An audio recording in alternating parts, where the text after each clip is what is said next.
Guys, അപ്പോൾ ഞാൻ ഇന്നും ഫുഡ് കഴിക്കാൻ പുറത്ത് പോവാണ്. അപ്പോൾ ആ വീഡിയോ കാണാം.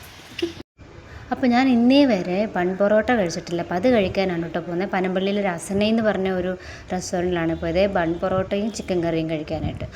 അപ്പോൾ അത്യാവശ്യം റേറ്റൊക്കെ ഉള്ളൊരു റെസ്റ്റോറൻ്റാണ്. പക്ഷേ എന്നാൽ രണ്ടും കൽപ്പിച്ച് ഞങ്ങൾ പോയി കേട്ടോ. ഞാനും തിയോയും അബിയും കൂടിയാണ് പോയിട്ടുണ്ടായിരുന്നത്. നല്ല ഒത്തിരി സ്പേസ് എന്ന് വെച്ചാൽ അങ്ങനെയല്ല, ഒരു ഫ്ലോറിൽ അത്യാവശ്യം ചെയറൊക്കെ ഇട്ടിട്ട് നല്ല സെറ്റപ്പായിരുന്നു, കൊള്ളാം. പക്ഷേ റേറ്റ് നല്ല കുറച്ച് കൂടുതലായിരുന്നു. എന്നാലും പിന്നെ ഒരു ആഗ്രഹമല്ലേ, അങ്ങ് നടത്തിയേക്കാന്ന് ഓർത്തു കേട്ടോ. അപ്പോൾ അതിൻ്റെ കൂടെ അവർ ആദ്യം തന്നേക്കുന്ന ഈ ഒരു പപ്പടമായിരുന്നു. പപ്പടം ഞാൻ പൊതുവെ കഴിക്കാത്ത ഒരാളായത് കൊണ്ട് ഞാൻ അത് ടേസ്റ്റ് ജസ്റ്റ് ഒന്ന് പൊട്ടിച്ച് നോക്കിയിട്ട് അവിടെ വെച്ചു കേട്ടോ. ബാക്കി ഫുൾ തീവാണ് കഴിച്ചേ. പിന്നെ ഇത് പൊറോട്ട വന്നു. ഞാൻ വലിയ കാര്യത്തിന് 3 പൊറോട്ട, എത്ര എണ്ണം വെച്ച് വേണം മാഡം? 3 പൊറോട്ട എനിക്ക് വേണം ഞാൻ പറഞ്ഞു, ചിക്കൻ കറി. അപ്പം 3 പൊറോട്ട എൻ്റെ, ബാക്കി അവർ 2 എണ്ണം വെച്ച് മേടിച്ചുള്ളൂ കേട്ടോ.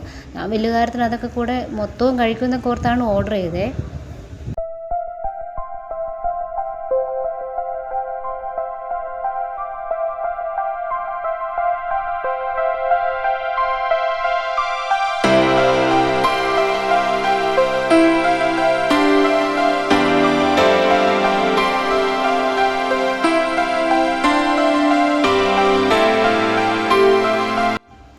നോർമലി ഒരു പൊറോട്ട തന്നെ ഞാൻ കഴിച്ചു തീർക്കാൻ പാടാണ്. എൻ്റെ വിചാരം എന്താ വെച്ചായിരുന്നു, പൊറോട്ട കുറേയും കൂടെ കുഞ്ഞായിരിക്കും എന്ന് ഞാൻ കരുതത്. അതാണ് എണ്ണം ഞാൻ കൂട്ടി പറഞ്ഞു. പക്ഷേ ഇത് നോർമലി പൊറോട്ട തന്നെ കുറച്ച് ബണ്ണ് മാതിരി ഷേപ്പിൽ അവർ കൊണ്ടുത്തന്നു. എനിക്ക് ഒരെണ്ണം കഴിച്ചിട്ട് ഇറങ്ങുന്നില്ല.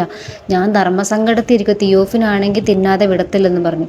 അവസാനം ഞാൻ മുഖമൊക്കെ മാറിയപ്പോഴത്തേനും തിയോ ബാക്കി കഴിച്ചു കേട്ടോ.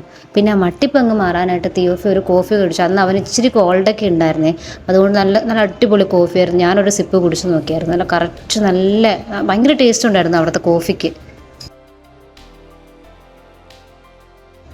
അങ്ങനെ അതിസാഹസികമായി ഞാൻ ഒരു പൊറോട്ട തിന്ന് തീർത്ത് ഗൈസ്. ഒരെണ്ണവേ എനിക്ക് പറ്റുള്ളൂ കേട്ടോ. ഒരെണ്ണം ഞാൻ പാടുപെട്ട് കഴിച്ചിറക്കാനായിട്ട്.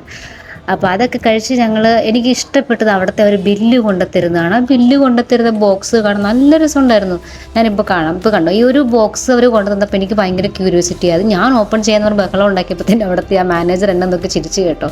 ഞാനത് തുറന്നു നോക്കിയപ്പോൾ തന്നെ എൻ്റെ ബില്ലാണ്, അത്ര ഇൻട്രസ്റ്റിംഗ് ആയൊരു കാര്യമല്ല. പക്ഷെ അതിൻ്റെ ബോക്സ് കണ്ടപ്പോൾ എനിക്ക് ഒത്തിരി ഇൻട്രസ്റ്റിംഗ് ആയിട്ട് തോന്നി കേട്ടോ. അങ്ങനെ ബില്ലൊക്കെ അങ്ങനെ ആ ആഗ്രഹം കൂടെ സാധിച്ചെടുത്തു. അപ്പം ഇത് കുഞ്ഞു വീഡിയോ ആണ്. എല്ലാവർക്കും ഇഷ്ടമായിട്ടുണ്ടെങ്കിൽ ലൈക്ക് ചെയ്യണം കേട്ടോ. വന്നപ്പോൾ ഊബറിനാണ് വന്നത്. തിരിച്ചു പോകുമ്പം എന്നാൽ പിന്നെ നടന്നു പോകാമെന്ന് ഓർത്തു. പനമ്പള്ളി വോക്ക് വേ കൂടെ നടന്ന് അങ്ങനെ ഞങ്ങൾ ഓഫീസിലോട്ട് പോയിട്ട്. അപ്പം എല്ലാവർക്കും വീഡിയോ ഇഷ്ടമായിട്ടുണ്ടെങ്കിൽ ലൈക്ക് ചെയ്യുക, ഷെയർ ചെയ്യുക, സബ് ചെയ്യുക. അടുത്ത വീഡിയോ ആയിട്ട് വീണ്ടും കാണാം. ടാറ്റാ, ബൈ ബൈ, ഉമ്മാ.